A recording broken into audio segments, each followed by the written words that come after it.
আপুনি জানেনে শিশুক কিয় এন্টিবায়টিকৰ পৰা আঁতৰাই ৰাখিব লাগে?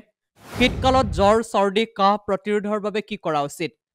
জানো আহক বিশেষজ্ঞই কি কয়। বৰ্তমান সময়ত ৰাজ্যত শীতৰ প্ৰকোপ যথেষ্ট বৃদ্ধি পোৱাৰ ফলত শিশুসকল বিভিন্ন ৰোগত সহজতে আক্ৰান্ত হয়। এনেধৰণৰ ৰোগৰ পৰা শিশুটিক কেনেদৰে ৰক্ষা কৰিব পাৰিব আপুনি?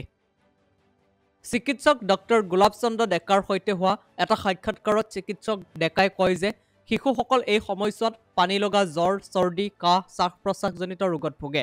এনে হোৱাৰ পৰা ৰক্ষা কৰিবলৈ জন্মৰ পিছৰ পৰাই প্ৰতিষেধক দিয়াব লাগে।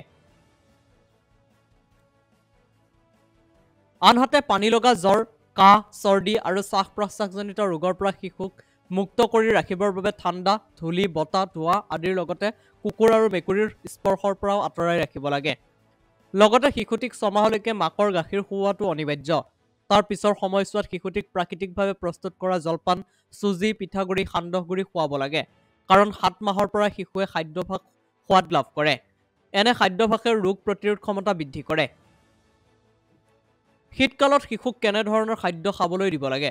জ্যেষ্ঠ চিকিৎসকগৰাকীয়ে কয়, জ্বৰ, পানী লগা সময়ত বহু পিতৃ-মাতৃয়ে তথা শীতকালত শিশুক কমলা, কল আৰু নেমু টেঙাৰ পৰা আঁতৰাই ৰাখে। এয়া এক অমূলক ধাৰণা। এই সময়ত কমলা, নেমুটেঙা, কল আদিৰ লগতে ফল-মূলৰ ৰস খুৱাব লাগে।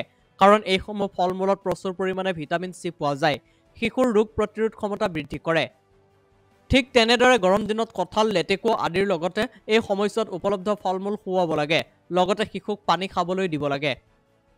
জ্যেষ্ঠ চিকিৎসকগৰাকীয়ে লগতে উল্লেখ কৰে যে কাহ হ'লে শিশুক এবছৰৰ ভিতৰত মৌজোল খুৱাব নালাগে। এবছৰ সম্পূৰ্ণ হোৱাৰ পিছত মৌৰ লগত আদা, তুলসী পাত মিশ্ৰণেৰে তৈয়াৰী ৰস খুৱাব লাগে। ঠিক তেনেদৰে শিশুটিৰ যদি পানী লগা জ্বৰ হয় তেন্তে গৰম পানী ভাপৰ পৰা সেক দিয়াটো অতি প্ৰয়োজনীয়। আনহাতে শিশুটিৰ যেতিয়া জ্বৰ, কাহ, পানী লগা আদি সমস্যা হয় তেতিয়া একাংশ অভিভাৱকে নিজেই ফাৰ্মাচীলৈ গৈ ঔষধ ক্ৰয় কৰি খুওৱাৰ লগতে এন্টিবায়টিক আদি খাবলৈ দিয়ে। এনে কৰাটো শিশুৰ মাৰাত্মক হ'ব পাৰে।